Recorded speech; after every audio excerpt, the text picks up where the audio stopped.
Over to my colleagues here.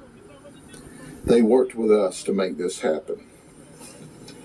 And what this is, and I want everybody to see it clearly, federal policy drives illegal immigrant crime and victimization. And that's the focus, other than our victims of human trafficking.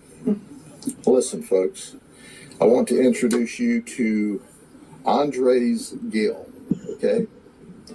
Here's this guy. He's also on this board, but get a look at him for a second. He came down here from New York with 3 females. All of them are in the country illegally. Did you hear what I said? They're all here illegally. He's the one that comes with them to drive them. These ladies are all controlled by a human trafficker. We think their human trafficker is a female.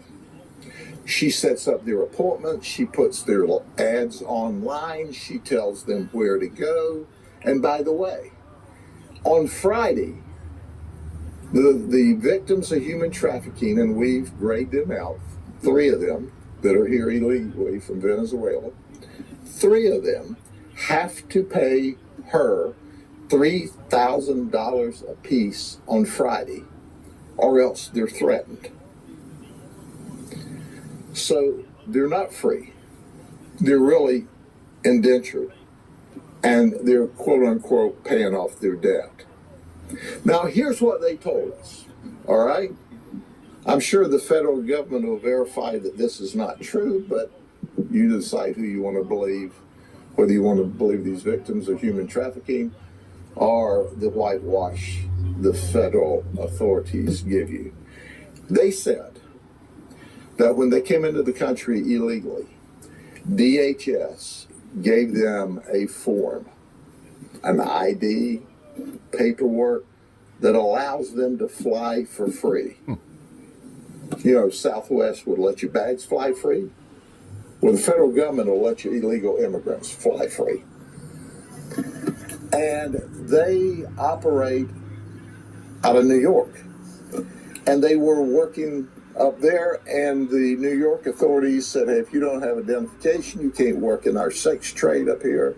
You know, we don't allow sex trade here at all, but New York will allow you to do some stuff if you've got the proper authority. So they say they make a lot of money.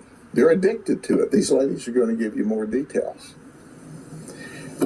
They tell us that they fly to major metro centers for free on the federal government, where they set up their appointments for sex all around the country. Did you hear what I said? Listen, folks, if they don't pay $3,000 a piece on Friday, they're in trouble. The human trafficker sets up the deal. Hey, this deal is just outside of Tampa. They say they show this ID, this card, this paper, they fly for free down here. Then they fly back. But we heard a similar theme from all 21 of these folks. We can't work legally. We're addicted to this cash. It's a lot of cash and it's quick, so we have to give $3,000 a week. We get to keep everything above that. We have a crisis at the border. And because of the crisis at the border, we have people that are victimizing illegal folks, forcing them into the sex trade, because we allow these criminals in the country illegally. We all rail about this and nobody pays any attention. And then we want to politic everything. Oh, we had a good piece of legislation that limited the average to only 5,000 illegals a day in the country, and then we can shut it off. Well, if you can shut it off at 5,000 people illegally coming in this country a day, you can shut it off at no people illegally coming in this country a day. But the politicians are politicking while the victims are being victimized. I read an article this week that says, well, the illegals coming here aren't committing crime at any greater percentage than the people who are here legally. What they didn't tell you is if they weren't here illegally at all, the crime they would commit here would be zero. So we're being victimized. But that doesn't make any difference on the national level. You see, because they sit up there behind their gated communities and in Congress, and they play politics back and forth between the two parties, while illegals are victimized, citizens are victimized, children are victimized. And you got this goofy looking kid here who's making sure that they come up with $3,000 a week apiece, and he's here illegally. It's a mess, and it doesn't have to be.